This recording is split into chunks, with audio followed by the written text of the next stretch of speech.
వనస్థలిపురంలో arrest అయినప్పుడు అక్కడ చంద్రశేఖర్ గారు అని ఇన్స్పెక్టర్ ఉండేవారు. ఆయన మీకు ఏ విధంగా ఇంటరాక్షన్ చేశారు? ఒక దశలో మిమ్మల్ని చంపాలని కూడా ప్లాన్ చేసినట్లుగా ఎన్కౌంటర్ చేద్దాం అనుకున్నారు. వాస్తవం అది? వాస్తవం వాస్తవం సార్. ఎలా? అయితే నన్ను పట్టుకున్న తర్వాత 5 ఎక్కడ డేస్ దొరికారు మీరు అసలు? వనస్థలిపురం ఏరియాలో ఒక ఇన్ఫర్మేషన్ ఇస్తే వచ్చి పట్టుకున్నారు. పట్టుకున్న తర్వాత తీసుకుపోయి ఇంటర్వ్యూ చేశారు. చేసిన తర్వాత ఎన్ని గంటలు చేశారు? నైట్ పూట చేశారు. అయితే చేసిన తర్వాత ఏంటంటే వాళ్ళు మహబూబ్ నగర్ నుంచి కొంతమంది సిఏలు డిఎస్పీలు వచ్చిర్రు ఆడికి. వచ్చి నా దగ్గర ఏమైతే ఉన్నాయో రికవర్ చేసుకోవాలని చెప్పేసి వాళ్ళు ఆడికి వస్తే అప్పటికి నా దగ్గర ఏం లేవు. ఆల్రెడీ శ్యామ్ సరెండర్ అయిన తర్వాత ఆయన చూపించిన అయిపోయింది. నేను కూడా అప్పుడు బయటకు వచ్చే క్రమంలోనే అరెస్ట్ అయినా, లేకుండా నేను కూడా సరెండర్ అయిపోయేటోని. అయితే పక్క చంద్రశేఖర్ సార్ ఖచ్చితంగా ఎన్కౌంటర్ చేసేయాలని ఫిక్స్ అయిపోయాడు. అయితే నేను ఎన్కౌంటర్ చేస్తానుకోలేదు, భయపెట్టిస్తారేమో అనుకున్నా. కానీ అక్కడ నుంచి ఒక 3 వెహికల్స్ తీసుకొని అక్కడ నానక్ నగర్ అని ఒక యాచారం సైడ్ ఒక ఫారెస్ట్ తీసుకెళ్ళాను. అయితే తీసుకెళ్లేటప్పుడు మజీద్ అనే సిఐ నాతో పాటు ఉన్నాడు పక్కన. వాళ్ళు ఫోన్లలో మాట్లాడుకుంటుంటే నాకు డౌట్ వచ్చింది. డౌట్ వస్తే మజీద్ సిఐ సార్ని అన్నా, సార్ ఎక్కడ తీసుకెళ్తారు సార్ అని చెప్పిన. ఎక్కడ లేదు, అక్కడ వేరే సార్ ఉన్నాడు, నిన్ను తీసుకురమ్మాడు, చూపించి మళ్ళీ రిటర్న్ తీసుకొస్తున్నాడు. పక్కన కిషన్ ఉన్నాడు, ఇప్పుడు ప్రజెంట్ చేవెళ్ళ డిఎస్పీ, అప్పుడు ఎస్ఐ అని ఉండి సార్ అని భుజం మీద చేయి ఇట్లా పెట్టి, సార్ ఎక్కడ తీసుకెళ్తారు సార్ అన్నా. సార్ చంపకండి సార్ అని చెప్పిన. ఏం లేదమ్మా, అట్లాంటిది ఏం లేదు, చంపడానికి కాదమ్మా, అందరూ వచ్చేసారు బయటకి, నిన్నెందుకు చేస్తారు, నిన్నేం చంపరమ్మా, ఓన్లీ అక్కడ సారు రమ్మన్నాడు, వేరే ఆఫీసరు ఆయనతో తీసుకురమ్మన్నాడు, పోయి మాట్లాడుకొని మళ్ళీ రిటర్న్ రావాలని చెప్పిండు. సరే తీసుకున్న తర్వాత మరి టౌన్గా అంటే ఇక్కడ టౌన్కు అనుకున్నా, కానీ పొలాల పొంటి వెహికల్ వెళ్ళిన తర్వాత మళ్ళీ అక్కడ నుంచి ఫారెస్ట్ ఉంటుంది, చిన్న ఫారెస్ట్. 3 వెహికల్స్ అక్కడ పోయినాయి. అయితే అక్కడ పోయి నన్ను ఎవరిని కనిపించకుండా నా మధ్యలో ఒక 4 నడుచుకుంటూ నా తలకాయ క్యాప్ పెట్టేసి నన్ను ఎవరు గుర్తుపట్టకుండా ఫారెస్ట్ లోపల తీసుకెళ్ళిన తర్వాత వాళ్ళు ఏం చేస్తారంటే వాళ్ళ ఆర్డర్ కోసం వెయిట్ చేస్తారు. నాకు అర్థమైపోయింది, గట్టిగా పట్టుకురా అని చెప్తున్నారు. అక్కడ వెపన్ లోడ్ చేసి పెట్టుకో అంటుండు ఎస్ఐకి. ఆల్రెడీ ఏకే లోడ్ చేసి పెట్టుకున్నాడు. ఎవరు? రవీంద్ర ప్రసాద్ అని. ఆర్డర్ ఇచ్చింది ఎవరు? ఆర్డర్ ఇంకా ఇయ్యలేదు, కొట్టాలని. సిఐ, డిఎస్పీ కాంతారావు, చంద్రశేఖర్, తర్వాత మజీద్, తర్వాత కిషన్, వీళ్ళు ఇంకో కొంతమంది, ఇక వేరే వాళ్ళ పేరు నాకు తెలియదు. డీసీపీ కాంతారావు కూడా వచ్చారా? వచ్చారు ఆడికి, స్పాట్ లోకి వచ్చినాడు డిసిపి కాంతారావు, ఎల్బీ నగర్ ఉండే. వచ్చిన తర్వాత నాకు క్లారిటీకి అర్థమైపోయింది, నా కంటిల నుంచి ఒక చుక్క నీరు కూడా రావట్లేదు. కానీ నాకు అనిపించింది కదా, ఒక యుద్ధంలో డ్రస్తోని యుద్ధంలో చనిపోతే నాకు ఆనందం అనిపించేది, ఇట్టిగా పట్టుకొని చంపితే నాకు ఏం సాటిస్ఫాక్షన్ అవుతలేదు నాకు. సరిగా చంపుతారని ఫిక్స్ అయిన తర్వాత అయితే చావు చూసినప్పుడు, అంటే ఒక సెకండ్లో, ఒక నిమిషంలో ఒక సెకండ్లో ప్రాణం పోద్ది అనగా నేను ఆ దగ్గర దాకా చూసిన, సావు ఎట్లుంటూ చూసిన. కానీ నేను ఒకటే ఫీల్ అయినా కదా, సివిల్లో చంపేస్తారు, ఎన్కౌంటర్లోనో లేకుంటే ఇంకా దాడిలోనో చనిపోతే బాగుండేది డ్రెస్ మీద వెపన్ తోటి అని నేను అట్లా అనుకున్నా. తర్వాత ఇక ఎందుకంటే ఆడదాకా ఫస్ట్ చంపకండి సార్ అని చెప్పిన, ఇక ఆడదాకా తీసుకుపోయిన తర్వాత చంపకుండా ఉంటాడా? ఇక ఎంత మొత్తుకున్నా ఇక వద్దన్నా ఫిక్స్ అయిన తర్వాత ఇక చంపేస్తారు. ఇక అయిపోయిన తర్వాత ఇక ఆలోచించండి, ఖాళీ ఉన్నా గట్టిగా పట్టుకుంటుండే, ఇక అటుకొని దూరం నన్ను చైన్లు పట్టుకొని అటు దూరం దొప్పుతారు అనమాట. కొట్టేస్తారేమో అనుకున్నా. ఇక కొంచెం బాధ అనిపించింది ఒక పక్కన, ఎందుకంటే అప్పటికి ఆ అమ్మని చూడలే ఒక 6-7 సంవత్సరాల నుంచి. సరే కొట్టేస్తారేమో అనుకున్నా. ఇక సైలెంట్గా ఉన్న తర్వాత ఫోన్లు వస్తూ ఉన్నాయి. వస్తే మళ్ళీ ఫారెస్ట్ లోపల తీసుకుపోయిన తర్వాత ఎవరు ఫోన్తో వచ్చిన తర్వాత నా చెవులు మూయమన్నారు. గట్టిగా చెవులు మూస్తే నాకు పక్కన ఏం మాట్లాడుకుంటున్న విషయం కూడా నాకు వినిపించలేదు. తీసిన తర్వాత ఇక చంద్రశేఖర్ శ్రీ నన్ను ఎప్పుడు కొట్టాలా, ఎప్పుడు ఫైర్ చేయాలా, ఎప్పుడు చంపాలని చూస్తున్నాను. తర్వాత మళ్ళీ ఫారెస్ట్ నుంచి మళ్ళీ ఆయన నెత్తిగోకుండా సరే పాండి అని చెప్పేసి మళ్ళీ తీసుకొని వస్తున్నాడు. అయితే ఒక కానిస్టేబుల్ అన్నాడు, ఏం కాదు నీకు ఏం చేయరు, ధైర్యంగా ఉండు అని. పాపం ఆ కానిస్టేబుల్ కూడా ఏడ్చింది సార్, ఎందుకంటే కళ్ళలో నీళ్ళు చూసిన. అంటే అక్కడ సిచ్యువేషన్ బట్టి అప్పుడు అనుకున్నా, అరే పోలీసులు కూడా మన మానవత్వం ఉన్న వాళ్ళు ఉంటారు కదా అనుకున్నా. మిగతా వాళ్ళకి ఎవరికి మానవత్వం లేదు. తర్వాత మళ్ళీ ఫోన్ వచ్చింది, మళ్ళీ ఫోన్ రాగానే మళ్ళీ ఫారెస్ట్ తీసుకుపోయారు. నాకు ఇక డైలామ్లో పడ్డా, ఏమైతే పోయిన తర్వాత మళ్ళీ ఏదో ఫోన్ సార్ సార్ సార్ అని చెప్తూ ఫోన్ రాగా సార్ సార్ అని అంటుండు. తర్వాత మళ్ళీ రిటర్న్లో పోస్తుంటే చంద్రశేఖర్ ఆప అంటుండు, అంటే ఆపండి అని చెప్పి మరి రిటర్న్ తీసుకురా అంటుండు ఫారెస్ట్లోకి. అక్కడ ఫారెస్ట్ కొంచెం ముందు పొలాలన్నమాట. అట్లా 4 times అట్లా పోవడం మళ్ళీ లాస్ట్ ఫారెస్ట్ తీసుకుపోయింది. మళ్ళీ లేదు సార్ ఖచ్చితంగా కొట్టాల్సింది సార్, కొట్టేయాలి సార్ అది అని పైన అధికారిని అడుగుతున్నాను. నాకు అర్థమైంది, అక్కడున్న డీసీపీ, ఏసీపీ, వీళ్ళు సిఏలు, డిఎస్ వీళ్ళే ఉన్నారు. తర్వాత అనుకునే ఇక కానీ వాళ్ళు పైన అధికారి ఎవరో కానీ వద్దని చెప్పినట్టు సార్ ఆయన. అప్పుడు కొత్తకోట శ్రీనివాసరెడ్డి ఐజీగా ఉన్నాడు.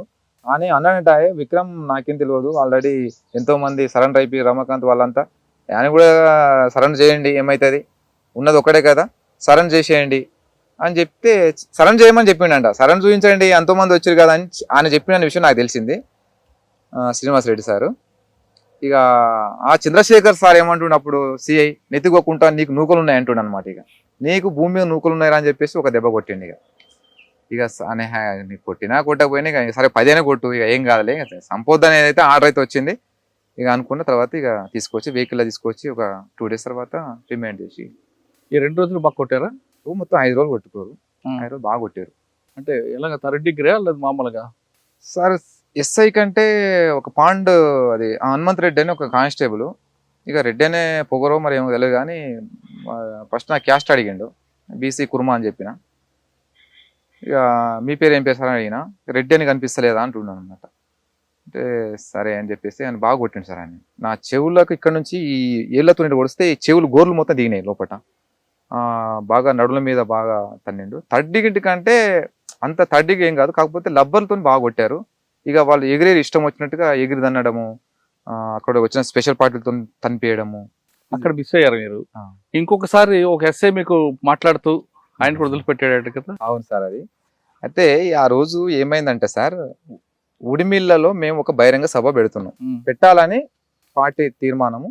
మేము ఒక 35 మంది కలిసి ఉడిమిల్లకు, అంటే మా సామాన్లు మా కిట్టి బ్యాగులంతా కూడా ఒక దగ్గర పెట్టి ఓన్లీ వెపన్స్ తోటి మాత్రమే గ్రామంలోకి పోయి అక్కడ మొత్తం మేము నినాదాలు ఇచ్చి అక్కడ గ్రామ సెంటర్లో మీటింగ్ జరుగుతుంది.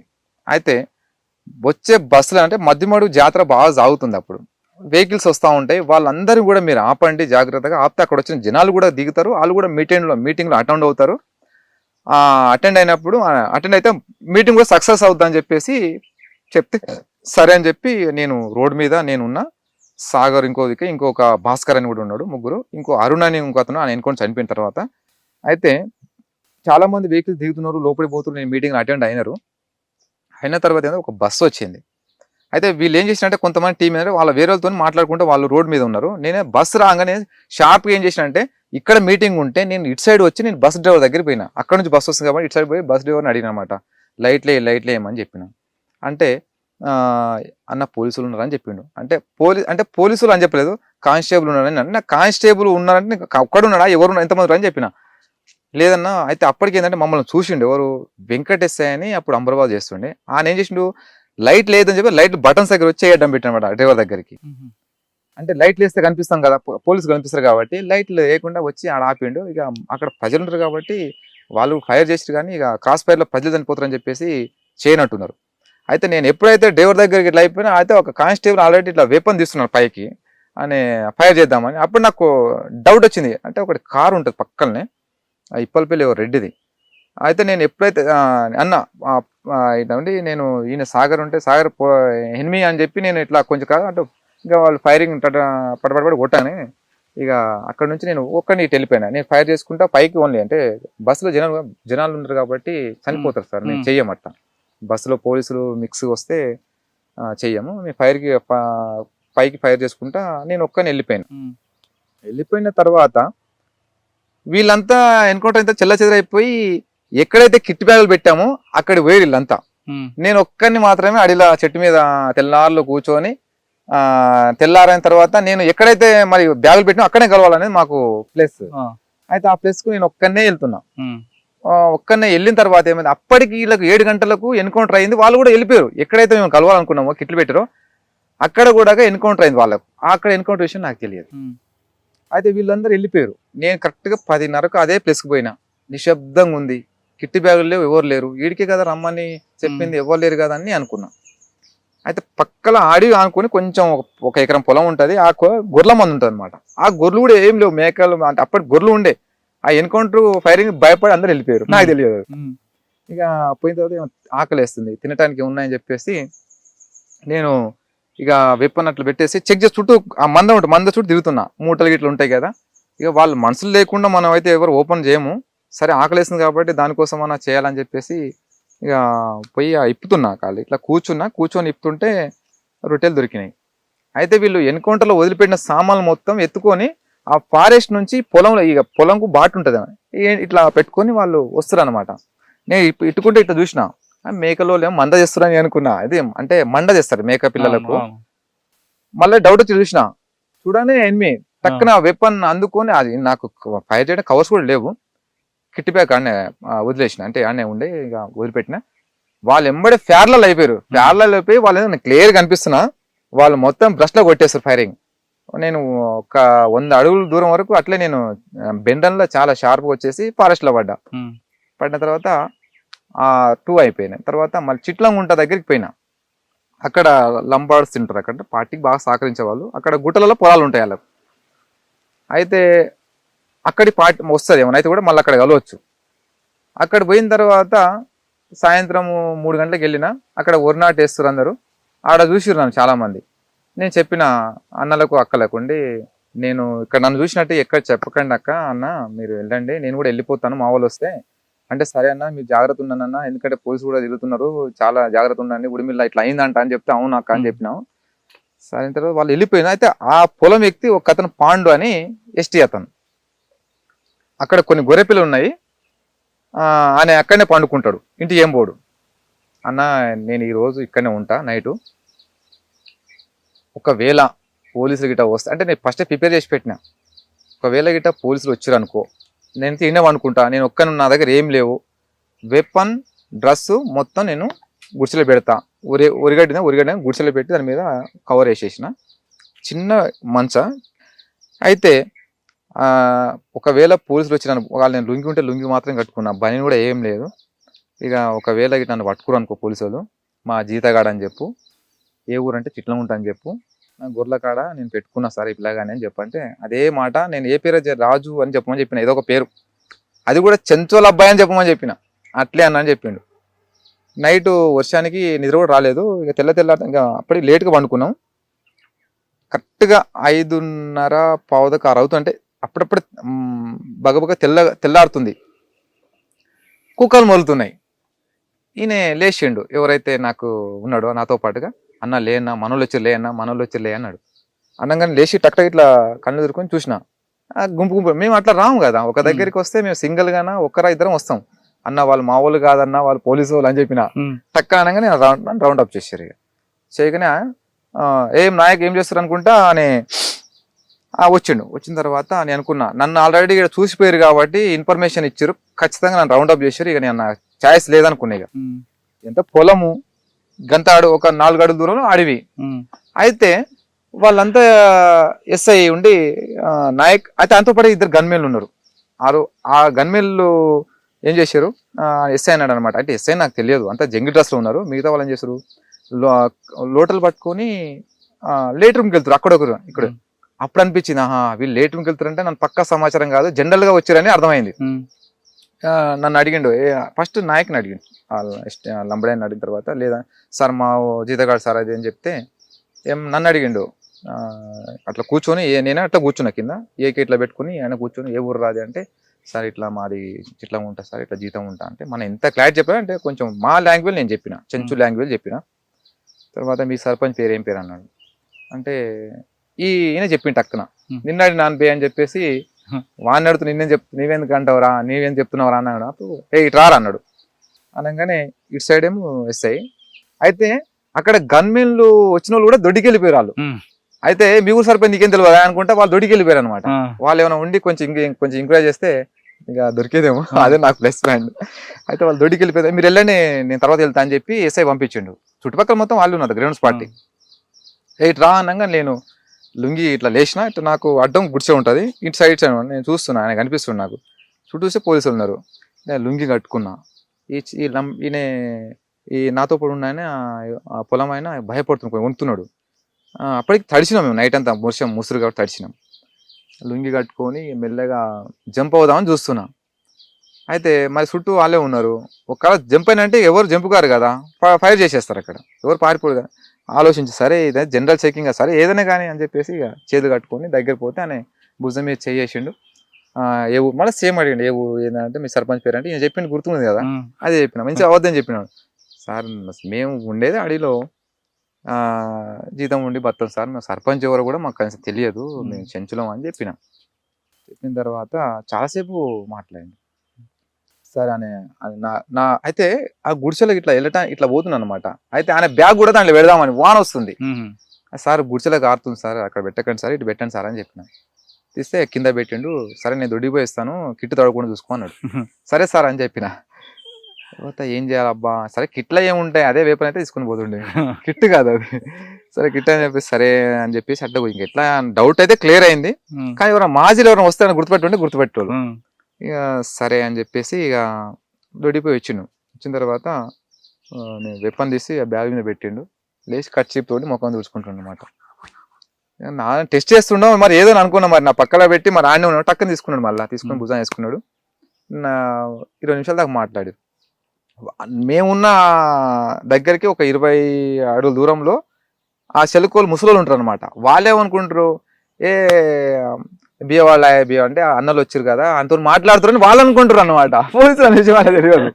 అయితే ఆయన చేసిండు, అక్కడ మంట పెట్టారు అనమాట. అంటే మంటగడి కాపుకుంటా అని చెప్పేసి ఎస్ఐ అన్నాడు. అంటే ఆడ ఉరం పొంటి పోవడానికి బురద ఉంది. ఆ రోజే ఉరం వేసారు. సార్ అంతా బురద ఉంది సార్, అంతా పోతే అంతా బురద అంటుంది. అంటే ఏం పోతలే అని చెప్పేసి ఇక నాతోనే ఒక 20 నిమిషాలు 40 నిమిషాల దాకా ఉన్నాడు. నీకు ఇచ్చే జీతం ఎంత, నీవు మాతో పాటు రారా బాబు, మేము కూడా ఇంత తిప్పుకుంటాం, నేను కూడా ఇస్తా 10,000 నెలకు, సంవత్సరానికి 10,000 ఇస్తే నెలకు 10,000 ఇస్తా అని చెప్పిండు. సార్ మేము ఏదో పొట్టకూటి కోసం జీతం చేసుకుని బతున్నాము, మీతోటి మేము తిరుగుతాం, మేము పని చేస్తాం, తిరగలేము సార్ అని చెప్తే ఇక అవి అడిగిన తర్వాత ఇక ఈయన అక్కడి నుంచి పోగానే అందరూ ఇక ఫార్మేషన్ లో రెడీ అయిపోయారు. మొత్తం 24 మంది అనమాట. అందరి దగ్గర ఏకేలు ఉన్నాయి, 2 వెనక ఎస్ఎల్ఆర్ ఉన్నాయి. వాళ్ళు ఎప్పుడైతే పొలం ఇక్కడ దాటేసి కొండ మీదకి పోయి ఇక వాళ్ళు పాలిథిన్ కవర్లు దులుపుకుంటారు అనమాట. అప్పుడు అనుకున్నా, అప్పుడు ఊపిరి పీల్చుకున్నా అని చెప్పేసి తర్వాత కనపడ్డాడు చెప్తాను చూడు. అయితే అక్కడ నుంచి నేను ఏం చేసిన, నాయక్ ఇవన్నీ ఇన్నే ఉండని, ఇది వెపన్స్ బ్యాగ్ అంతా ఇన్నే ఉండని, నేను పోయి మా వాళ్ళని కలిసిన తర్వాత మళ్ళీ వస్తా, వీళ్ళు వెళ్ళిపోని అని చెప్పేసి నేను ఊరు బాట పట్టుకొని ఇట్లా వస్తున్నా, మెల్లె వస్తున్నా. మళ్ళీ ఏం పిలిచారు అంటే మళ్ళీ పిలిచారేమని భయం. సరే అని వస్తున్నా. ఎప్పుడైతే కొంచెం వాళ్లకు నేను రేంజ్ దాటిపోయినా అప్పుడు పడి చక్క మళ్ళీ వెంకేశ్వరం సైడ్ వచ్చినాను. అప్పటికి నా కోసం మళ్ళీ 4 టీం వచ్చారు. వచ్చిన తర్వాత వాళ్ళు తీసుకున్న తర్వాత మళ్ళీ ఇదే రూట్లో రావాలి. మళ్ళీ ఏం జరిగింది ఏంటంటే మళ్ళీ చెప్పిన తర్వాత మళ్ళీ వెపన్ ఏడు ఉందంటే అక్కడనే ఉందంటే సరే పా అని చెప్పి మళ్ళీ వచ్చినాం. అన్న నన్ను చంపుతుండే కాదు అన్న, నువ్వు వెపన్ పెట్టిపోయినావు, ఈడ తుపాకి పెట్టిపోయినావు అది అని చెప్తే. అయితే వెంకేశ్వరం కలిసిన తర్వాత ఒక అతను ప్రజెంట్ హోమ్ గార్డ్ చేస్తుండు భద్రలో, మల్లేష్ అని. అప్పుడప్పుడు వచ్చి ఒక 6 నెలలు అయింది అంతే. ఫస్ట్ ఎన్కౌంటర్, భయపడ్డాడు. నేను ఉండను, నేను పోతా అని చెప్పేసి అన్నాడు.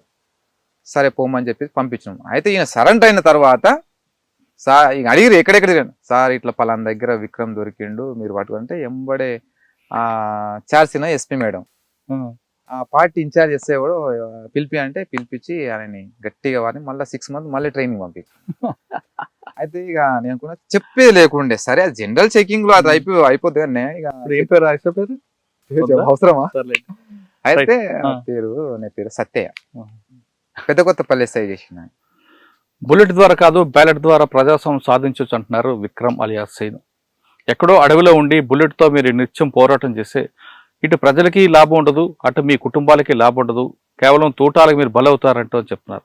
ఖచ్చితంగా మీరు ప్రజాస్వామ్యంలో రండి, జనజీవన కలిసి ఇక్కడ కూడా పోరాటాలు చేసి మీరు కూడా రాజకీయ నాయకులుగా కాకుండా ఒక ప్రజాస్వామ్యం, మంచి ప్రజాస్వామ్యం నెలకొల్పాలంటే మీలాంటి వాళ్ళు రావాలి, బ్యాలెట్తో పోటీ చేయండి అని చెప్తున్నారు. ఇకపై ఛత్తీస్గఢ్లో కాల్పులు మూత ఆగాలంటే ఖచ్చితంగా ఛత్తీస్గఢే కాదు జార్ఖండ్ ఏఓబీలో కాల్పులు మూత ఆగాలంటే ఖచ్చితంగా చర్చల ద్వారానే ఇది సాధ్యం అంటూ విక్రమ్ చెప్తున్నారు. ఇది ఈ విక్రమ్తో ఎక్స్క్లూజివ్ ఇంటర్వ్యూ. వచ్చే వారం మరో గెస్ట్ మళ్ళీ కలుద్దాం. అంతవరకు నమస్తే. థ్యాంక్ యూ విక్రమ్, మంచి సందేశం ఇచ్చారు.